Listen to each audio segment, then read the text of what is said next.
மிதுன ராசியை பொறுத்தவரை 10ஆம் இடத்தில் சனி பகவான் போயிருக்கார். அதாவது 10ஆம் இடத்தில் இருக்கிறதன் மூலியமாக தொழிலில் மாற்றங்கள் ஏற்படும், ஏற்றங்கள் ஏற்படக்கூடிய வாய்ப்புகள் உண்டு.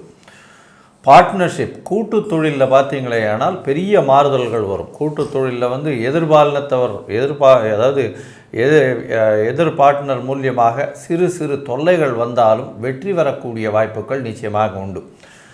வேலை செய்யும் இடத்துல உங்களுக்கு ப்ரமோஷன் வரக்கூடிய வாய்ப்பு, ப்ரமோஷன் மூலியமாக வெளியூர் வெளிநாடு வெளி மாநிலம் சென்று வரக்கூடிய வாய்ப்பு நிச்சயமாக உண்டு.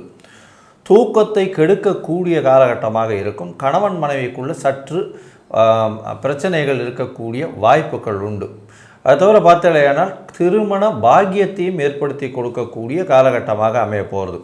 இந்த காலகட்டத்தில் பார்க்கும் பொழுது உங்களுடைய ராசிக்கு செலவுகள் கொஞ்சம் அதிகமாக இருக்கக்கூடிய காலகட்டமாக இருக்கும். தேவையற்ற செலவுகள் கொஞ்சம் அதிகமாக இருக்கும்.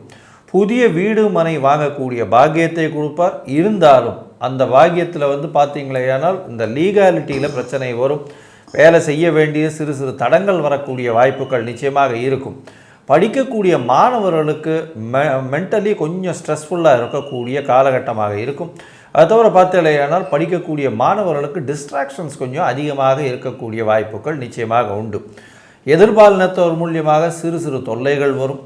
எடுத்த காரியங்களில் பார்த்தீங்களேயானால் பார்ட்னர்ஷிப் பிஸ்னஸில் சிறு சிறு தொல்லைகள், பார்ட்னருடைய கை ஓங்கக்கூடிய வாய்ப்பு, பார்ட்னர் தான் செய்யறதை செஞ்சுட்டே இருப்பார். இந்த மாதிரியான பிரச்சனை, பார்ட்னர் உங்களை ஏமாற்றக்கூடிய சில நேரங்களில் வாய்ப்புகள் அதிகமாக இருக்கும். மொத்தத்தில் பார்க்கும் பொழுது இந்த சனி பெயர்ச்சி இந்த மிதுன ராசிக்காரர்களுக்கு 80 விழுக்காடு மாற்றங்களையும் ஏற்றங்களையும் கொடுக்கக்கூடிய சனி பெயர்ச்சி.